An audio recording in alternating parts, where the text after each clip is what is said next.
Hello అండి అందరికీ. ఈరోజు మంచి రుచికరమైన బీరకాయ పచ్చడి చేసుకుందాము. బీరకాయల్ని చిన్న చిన్న ముక్కలు కట్ చేసుకోవాలి. తర్వాత స్టవ్ వెలిగించుకొని కొద్దిగా నూనె వేసుకొని జీలకర్ర, పచ్చిశనగపప్పు, వెల్లుల్లి, 2 ఎండుమిర్చి వేసి వేపుకోవాలి. ఇవి కొద్దిగా వేగిన తర్వాత పచ్చిమిరపకాయ ముక్కలు కూడా వేసుకోవాలండి. ఇవి శుభ్రంగా వేగిపోయిన తర్వాత కట్ చేసి పెట్టుకున్న బీరకాయ ముక్కలు శుభ్రంగా కడిగేసి వేసుకోవాలి. రుచికి సరిపడా సాల్టు, కొంచెం చింతపండు వేసుకొని చక్కగా కలిపేసి మూత పెట్టుకోవాలండి. శుభ్రంగా దగ్గర పడేంత వరకు ఇవి వేగిన తర్వాత మొత్తానికే చల్లగా అయిన తర్వాత మనం మిక్సీ పట్టుకోవాలండి. ఈ పచ్చడి వేడివేడి అన్నంలోకి, పెరుగన్నంలోకి చాలా బాగుంటుంది. చిన్నపిల్లలు కూడా ఇష్టంగా తింటారు.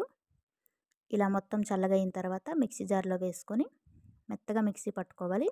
నచ్చితే పోపు వేసుకోవచ్చు. పోపు వేయకపోయినా బాగుంటుంది. నేను లైట్గా పోపు వేసుకున్నానండి. చాలా రుచిగా ఉంటుంది. Thank you.